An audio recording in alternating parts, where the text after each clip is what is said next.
নুন আনতে যেখানে পান্তা ফুরায় সেখানে আর খাবারের পছন্দ আর অপছন্দ কোনো কিছুই যায় আসে না। যেটা সামনে পাই হালাল হলেই সেটা খাইতে হয়, এছাড়া আর কিছুই উপায় থাকে না। আসসালামু আলাইকুম, কেমন আছেন সবাই? প্রতিদিন কি রান্না করবো এই চিন্তা করতে করতে মনে হচ্ছে মাথার অর্ধেক চুলই পড়ে গেছে। কবে জানি সবগুলো পরে টাকলু হয়ে যায়, এরকম একটা অবস্থা। তো মুরগির চামড়া ছিল লিয়ারের, সেই চামড়াটা বের করছি। বাবু আবার চামড়া খাবে না, বাবুর জন্য ফ্যাপসা ছিল খাসি, সেই ফ্যাপসাটা বের করছি, রান্না করব। আর আমাদের বাসায় কয়েকদিন যাবৎ এত পরিমাণে পানির সমস্যা হচ্ছে কি আর বলবো। নতুন দারোয়ান আসছে, দারোয়ান মানে টাঙ্কি ভরার আগেই দারোয়ান হচ্ছে পানি অফ করে দেয়। তাহলে টাঙ্কিটা ভরুক, তারপরেই যে আমার পিছনে বালতি দেখতে পাচ্ছেন, এই বালতিতে আমি পানি রেখে দিছি, যে হলো ওয়াশরুমে পানি না থাকলে ব্যবহার করব। মানে এটা নতুন বালতি, ব্যবহার করি নাই। তারপরও হয় না যে রান্নাবান্নার জিনিসটা কিন্তু খুব সেনসিটিভ। এই রান্নাবান্নার পানিটা বা তৃপ্তি মতো তরকারি না ধুইতে পারলে সবজিগুলো মজা লাগে না, মানে এরকম একটা হয় যে রুচি আসে না। তো এগুলোতে আমি ধুইছি, তারপর পানি আসছে, ওইটাতে আবার ধুয়ে তারপর রান্নাটা বসাইছি। তো এইদিকে এত পরিমাণে গরম, আর গরমে ঘেমে তারপর যদি পানি না থাকে, রান্নাবান্না শেষ করে গোসল করতে না পারি, তাহলে বলেন তো কেমন লাগে মেজাজটা। মানে এত পরিমাণে রাগ ওঠে কি আর বলবো। এইদিকে 12:30 বেজে গেছে, এখনও শুধু আমি ভাতটাই রান্না করছি, একটা তরকারিও রান্না করতে পারি না, একটা ভাজিও রান্না করতে পারি নাই। লাঞ্চে সময় আসবে হাজব্যান্ড, আইসা যদি রান্না না পায় তাহলে তো ওনার এমনি সবসময় রাগ 100 ডিগ্রি উঠে থাকে, আরও 200 ডিগ্রি উঠবে। তো তাড়াহুড়া করে রান্নাটা বসায় দিছি।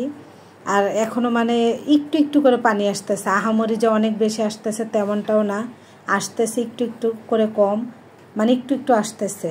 দারোয়ান আসার পর থেকে এই একটা সমস্যা, নতুন দারোয়ান আসার পর থেকেই।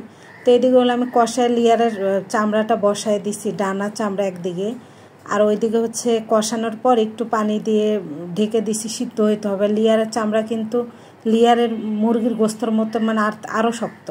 তো আমি অনেকক্ষণ, মনে করেন এটা 1-1.5 ঘন্টার বেশি আমি রান্না করছি, এত পরিমাণে শক্ত, সিদ্ধ হইতে চাইতেছিল না, কিন্তু খেতে মজা লাগে। আর ফ্যাপসাটা আমি মাখাই বসাই দিলাম, মানে খাসির গোস্তর মতো। খাসির গোস্ত আমি মাখাই বসাই, তারপর কষাই, মানে কষাইতে অনেক সময় লাগে। খাসির একটা কিন্তু বাজে গন্ধ থাকে, ওই গন্ধ থাকলে খাওয়া যায় না। হাত ধুয়ে একটু পানিও দিয়ে দিলাম।